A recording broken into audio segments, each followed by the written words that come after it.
ये बहुत चालाक सरकार है, बहुत चालाक प्रतिनिधि है यहाँ का। आपको धोखे में रखेगा। उसने अभी से जो पानी की योजना में अधिकारी लगे हैं उनका ट्रांसपोर्ट करना चालू कर दिया है। हमारा चीफ इंजीनियर को यहाँ से इस योजना से ट्रांसपोर्ट कर दिया है और ये कहेंगे जी हमें पता नहीं है। मैं अभी कह रहा हूँ आपसे कि 15 सितंबर को काम चालू नहीं हुआ तो ये आदमी दंडवत लगाते हुए लखनऊ तक जाएगा और उसमें संख्या इतनी होनी चाहिए कि यहीं से हमारा हाईवे जाम हो जाए।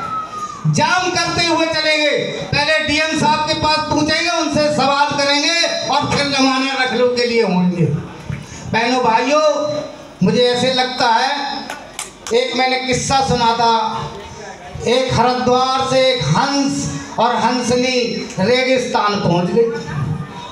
रात में वो वहां बैठे पेड़ के नीचे सोए तो उसके ऊपर उल्लू बैठा था। अब वो रात में उल्लू तो शोर मचाता ही है।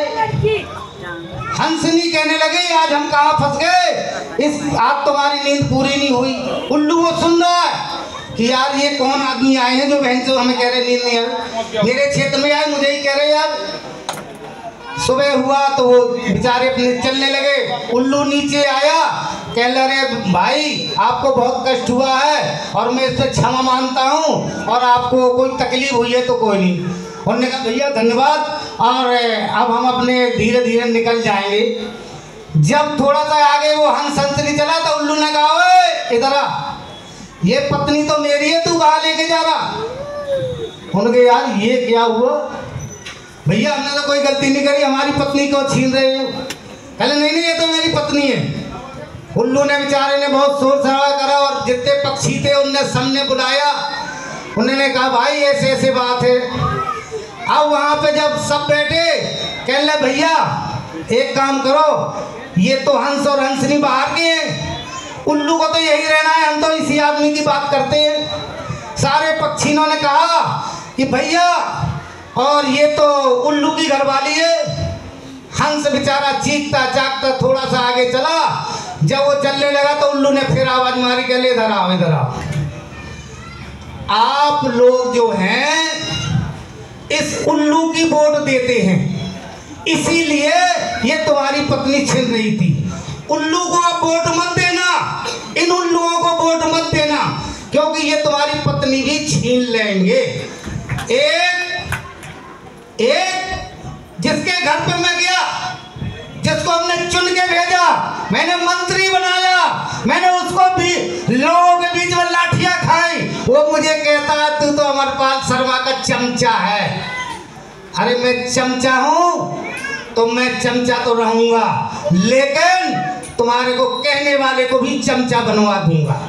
एक उत्तराखंड हो गया, तुम्हें ही जल चाहिए, तुम्हें ही जल चाहिए, अरे बाकी और लोगों को नहीं चाहिए। अरे उत्तराखंड के जल कल्याण के काम करने वाले व्यक्ति हैं, देवभूमि के हैं, ये दुनिया को गाना आशीर्वाद देते हैं, खोड़ा को भी आशीर्वाद देंगे और पानी आके रहेगा।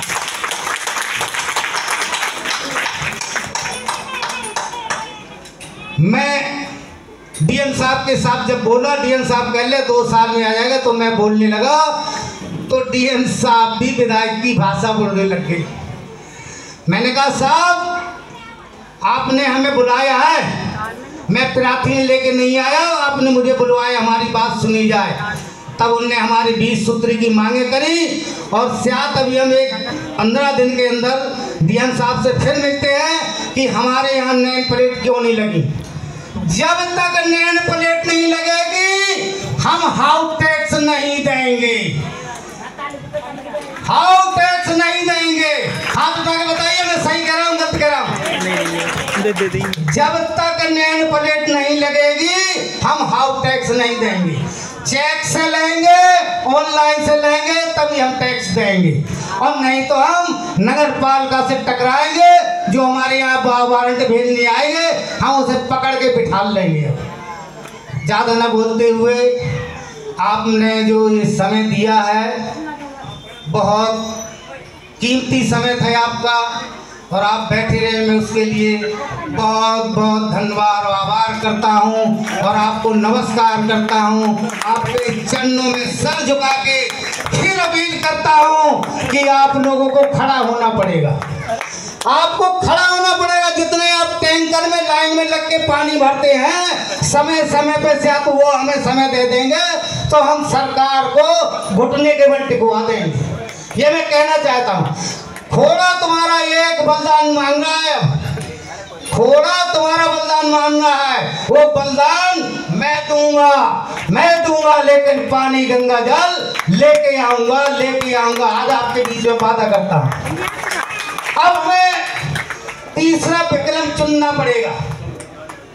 एक तरफ चेयरमैन साहब, एक तरफ विधायक साहब, इनकी लड़ाई के लिए अब मुझे एक विकल्प फिर चुनना पड़ेगा। दीपक जोशी को अब हम चुनाव लड़ाएंगे और चुनाव में इनको उतारेंगे और अपना विकल्प चुनेंगे। जब तक हम अपने बीच के आदमी चुन के नहीं खड़ा कर देते हैं, जब तक आपका विकास संभव हो। ये तो लूट के ले जा रहे हैं, हमें लूट के ले जा रहे। हम इतनी भारी विपदा में बैठे हैं कि आप लोगों को बिल्कुल मालूम नहीं है। डेली हमारे यहाँ 20 से 25 बोरिंग होती है और उन बोरिंगों के नीचे से 30-35 ट्रॉली बट्टी बाहर निकल जाती है और ये बैठे बुद्धू उल्लू बने बैठे हैं, उन्हें कोई ध्यान नहीं है, कोई दिखाई नहीं देता। डेली हमारा यहाँ लाखों रुपए का लोहा जमीन में घुस रहा है और फिर भी हम अंधे बने बैठे हैं। भाइयों बहनों, आपको सोचना पड़ेगा, उतरना पड़ेगा। हम आए थे इस क्षेत्र में अपने बच्चों के पेट भरने के लिए और आज हम इतने बेशरम हैं कि उनको पानी नहीं पिला पा रहे हैं। क्या हालत हो रही है। आज आप यहाँ से कोई भी मकान बेच के जाइए, नवेड़ा में इसमें नहीं, 62 में नहीं ले सकते, आप इंदिरापुरम में नहीं ले सकते, फेज 3 में नहीं ले सकते, आप 62 में नहीं ले सकते और आपको यहाँ से लाल कुआं पधारना पड़ता है। लाल कुआं में आप जमीन खरीद पाते और अपना फिर भी वहाँ जाके ठीक सा घर नहीं बना पाते और वैशाली का प्लॉट बेच के यहाँ 200 गज का प्लॉट ले लेगा और बाबूजी आगे बन जाता है।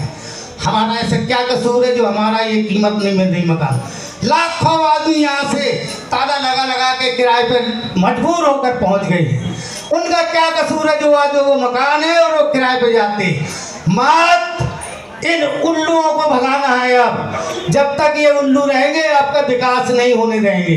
ज़्यादा ना कहते हुए मैं आपसे सबसे निवेदन करता हूँ कि ये लड़ाई बहुत ज़रूरी है। इसको जितने जल्दी से जल्दी जीता जाएगा उतने ही हम एक मौत के मुंह से बच पाएंगे।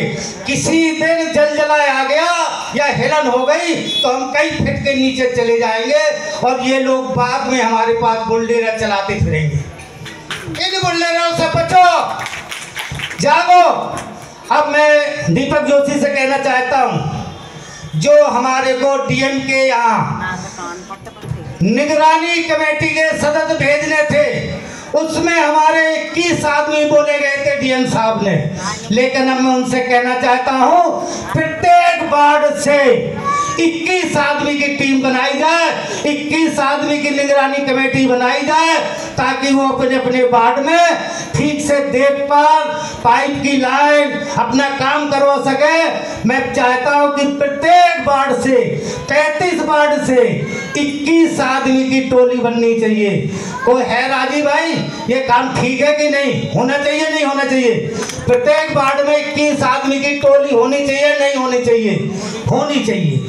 और वो जो टीम होगी कहीं जरूरत पड़ती है तो वो 21 गुणे आप कर लीजिए 35, 200-250 आदमी हमारे पास 1 मिनट में खड़ा होगा और जिस अधिकारी को हम कान पकड़ के बोले ये काम करना वो तुम्हारा काम करेगा। ज़्यादा ना बोलते हुए मैं धन्यवाद करता हूँ कियारे की टीम को और अपने सहयोगियों का, पत्रकार महोदयों का, आए हुए पार्षद जी हमारे पास में बैठे हैं। मैं पार्षद महोदय से कहना चाहता हूँ ये लड़ाई हमारी है कि तुम्हारी है?